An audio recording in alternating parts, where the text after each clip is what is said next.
Domingo de la Santísima Trinidad. Lectura del Santo Evangelio según San Juan. En aquel tiempo dijo Jesús a sus discípulos: muchas cosas me quedan por deciros, pero no podéis cargar con ellas por ahora. Cuando venga Él, el Espíritu de la verdad, os guiará hasta la verdad plena, pues no hablará por cuenta propia, sino que hablará de lo que oye y os comunicará lo que está por venir. Él me glorificará, porque recibirá de lo mío y os lo anunciará. Todo lo que tiene el Padre es mío, por eso os he dicho que recibirá y tomará de lo mío y os lo anunciará. Palabra del Señor. Como aquellos discípulos que encontró Pablo en Éfeso, cuando llegó allí por primera vez y les preguntó si habían recibido el Espíritu Santo, y ellos respondieron: no, ni siquiera sabíamos que existía el Espíritu Santo. Bueno, tampoco nosotros sabríamos que existía la Santísima Trinidad si Jesucristo no los hubiera dicho. No era de imaginar, sino una verdad a revelar. La Trinidad de un solo Dios en tres personas, la del Padre, la del Hijo y la del Espíritu Santo. A mí se me ocurre, no sé, quizás si les resulte útil, pero a mí sí, una forma de entenderlo podría ser la siguiente. Claro, siempre estamos en el misterio inefable de Dios, ¿no? No pretendemos comprenderlo plenamente, pero aproximarnos. Digamos, si cualquiera de nosotros dice yo soy, eso es verdad. Yo soy. Tú dices yo soy, yo digo yo soy, porque existimos. Pero es una obviedad que no podríamos haber dicho yo soy antes de haber sido creados. No éramos, simplemente. Pero además, ese yo soy, cuando digo yo soy, no viene de nosotros mismos, sino que nos es dado, porque la existencia nos vino dada por Dios, somos criaturas de Dios. Yo no tengo el ser por mí mismo, sino que lo tengo por participación, Dios me lo da. En cambio, recordemos que en el Sinaí Dios, Yahvé, se presenta a Moisés como yo soy, el que es. Dios es. Dios tiene existencia por sí mismo. El ser es su misma esencia. En cambio no, nosotros no. En cambio Dios es sin principio ni fin, es infinito, es eterno, siempre es. Pues bien, ahora en la Trinidad, el Padre dice yo soy, el Hijo dice yo soy, el Espíritu Santo dice yo soy, y el soy es el mismo Dios eterno, la misma idéntica divinidad, el mismo ser. Pero el yo es diferente, es el yo de cada una de las tres personas. Bueno, no sé si sirvió, si no es para meditarlo. Entonces, la existencia de la Santísima Trinidad no nos fue revelada sino hasta la plenitud de los tiempos, es decir, hasta que se cumplieron lo que Dios consideró la plenitud de los tiempos. O sea, hasta que el Hijo Eterno entró en el tiempo para hacerse hombre. Dios se ha ido revelando progresivamente en la historia. Quien habla en el Antiguo Testamento es el Padre, pero se va perfilando el Hijo y el Espíritu Santo. Por ejemplo, en la sabiduría increada, o cuando dice que fue engendrada antes de toda la creación, que es el caso de la primera lectura del libro de los Proverbios, ahí ya se está viendo la figura del Hijo. La sabiduría fue interpretada siempre, generalmente como la persona del Hijo. El Espíritu Santo ha sido el inspirador de las Escrituras y quien habló por boca de los profetas. Nosotros estamos habituados a pensar, a decir que Dios se encarnó. Pero si lo meditamos esto, que Dios se hizo hombre, debería darnos escalofríos, provocarnos vértigos.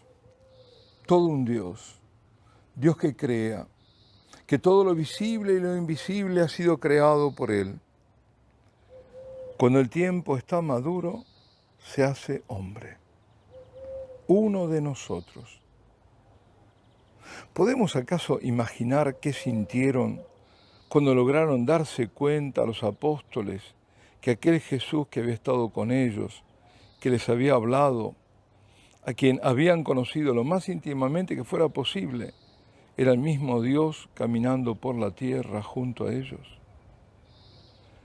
Quien más comprendió el misterio, quien más cerca estuvo de este misterio, fue Juan. Y esto se manifiesta en su Evangelio, el único que habla de la preexistencia del Señor y de su divinidad. Pensemos en el prólogo. Ese prólogo de su Evangelio es una profundidad insuperada en cuanto a penetración en el misterio. Pues sí, si Jesucristo es el Dios con nosotros, es el uno de nosotros además. Y se gesta como hombre en el seno virginal de una hija de Israel, del pueblo que se había antes elegido y preparado por medio de patriarcas y profetas, del pueblo que había liberado de la esclavitud y al que le había dado la ley. Ese era el único pueblo de la tierra que conocía a Dios y sabía que era uno. Shema Israel, Adonai Eloheinu, Adonai Echad. Escucha Israel, el Señor es Dios, el Señor es uno. Pues esa revelación, Dios es uno, era cierta, y por supuesto lo sigue siendo, pero no era completa. El único Dios debía aún ser revelado como trino. La creación de la que habla Génesis, por ejemplo, es obra de toda la Trinidad. El Padre hace todas las cosas a través del Hijo, que su palabra, Dios dice. En el Espíritu Santo lo hace. Es el Espíritu Santo que va obrando la creación en la creación también. La Iglesia predica un solo Dios, que lo trasciende todo y lo penetra todo y lo invade todo. Como decía San Atanasio, lo trasciende todo en cuanto Padre, principio y fuente. Lo penetra todo por su palabra, lo invade todo en el Espíritu Santo. Cierto es que muy al comienzo de esta historia hubo un atisbo de la revelación de la Trinidad cuando Dios se le apareció a Abraham, cuando estaba bajo la encina de Mambré, sentado a la puerta de su tienda en lo más caluroso del día, y vio 3 personas, 3 individuos parados a su vera. Pese a que eran 3, Abraham reconoció que era uno y se postró en tierra en adoración a Yahvé. Desde antiguo, a ese pueblo de la estirpe de este Abraham, el pueblo hebreo, Dios le había hablado por medio de los profetas y a través de ellos les había prometido un Mesías. Quien hablaba por medio de los profetas era el Espíritu Santo. El Mesías esperado era el Hijo de Dios. Hijo no simbólicamente, sino realmente. Desde un siglo antes del nacimiento de Jesús, se sabía que era inminente la venida del Mesías. El que debía venir vino, recordemos, los discípulos de Bautista, que este había enviado a Jesús para preguntarle, ¿eres tú el que debía venir o debemos esperar a otro? Jesús vino, o sea, el Verbo se hizo carne para salvar a Israel y a toda la humanidad. Y vino para revelar al Padre y también que Él, el Mesías, era además el único y unigénito Hijo, es decir, engendrado en la eternidad, no en el tiempo. E hizo muchos signos, curó enfermos, liberó de los demonios, resucitó muertos, mostró que el poder de Dios estaba en Él y habló, enseñó con una autoridad para todos hasta entonces desconocida. Demostró que toda la creación estaba sujeta. Todo estaba bajo su dominio, hasta el indómito mar y los vientos, todo. Algunos le creyeron y le siguieron, otros no.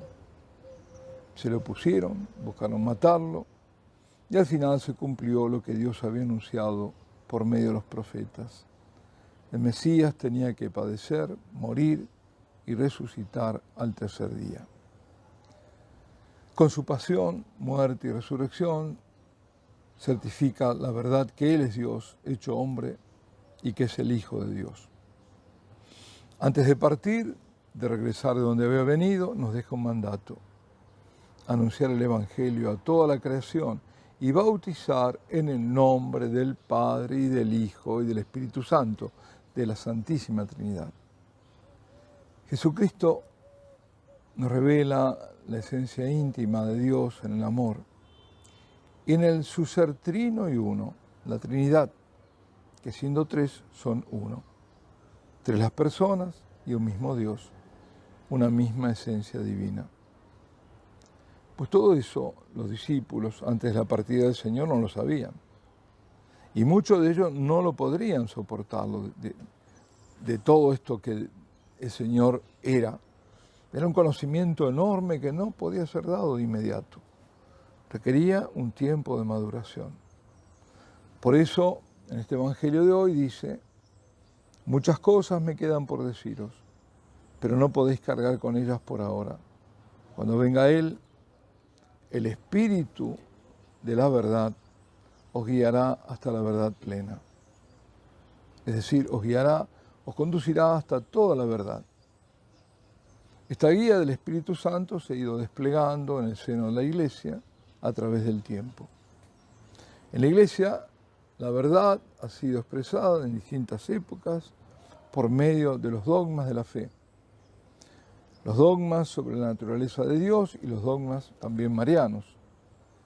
Jesús hace su obra, la que el Padre le encomendó para salvar a los hombres, y cumplida la obra se va, parte, regresa al Padre, de quien había venido, y envía el Espíritu Santo, entre otras cosas para que, habiéndose ido, pudiese Jesucristo igualmente permanecer.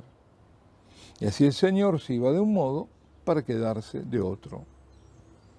Él, el Hijo, procedía del Padre, había sido enviado por el Padre, y el Espíritu Santo vendrá en Pentecostés como enviado del Padre por el Hijo y del Hijo. Ese mismo Espíritu que había hablado por los profetas, inspirado en la Escritura, vendrá con gran poder, con fuerza impetuosa, y no ya solo sobre los profetas, sino sobre los hombres que acojan al Mesías, al Hijo de Dios. Como dice en el prólogo San Juan, a quienes lo recibieron les dio el poder de ser hijos de Dios. Será por el bautismo en el que recibirán el Espíritu Santo que todos los hombres podrán volverse hijos de Dios. El Espíritu, que se manifestará fuertemente en los primeros cristianos al ser bautizados, ¿no? Se veía, había manifestaciones, y que distribuirá grandes carismas para la edificación de la Iglesia, y esto a lo largo de todos los tiempos. Sí, porque a partir de Pentecostés comienza el tiempo de la Iglesia. No solo el Espíritu Santo obra en la Iglesia, sino que la Iglesia, que funda el Hijo de Dios, es obra del Espíritu. Y es por el Espíritu que Jesucristo permanece en la Iglesia, y lo hace, sabemos, sobre todo en la Eucaristía. Es así que podemos nosotros adorarlo en su presencia eucarística. Presencia del Señor que es real, verdadera, aunque oculta a nuestros sentidos. Sí, presencia oculta, pero develada a nuestra fe. Y así Dios en Jesucristo permanece siempre accesible, cercano. Ese, su siempre estar con nosotros, por medio del don infinito de la Eucaristía, y también del otro don, claro, del sacerdocio, es la gracia que origina la otra gran gracia, el don del Señor para estos tiempos, la adoración perpetua. La adoración eucarística perpetua es poder adorar al Santísimo Sacramento expuesto en la custodia, día y noche, y todos los días sin interrupción. Es culto terrenal que nunca se interrumpe y que se une al culto celestial, donde día y noche, dice el Apocalipsis, sin cesar, se adora, se bendice, se rinde honor y gloria al Cordero y al que está en el trono.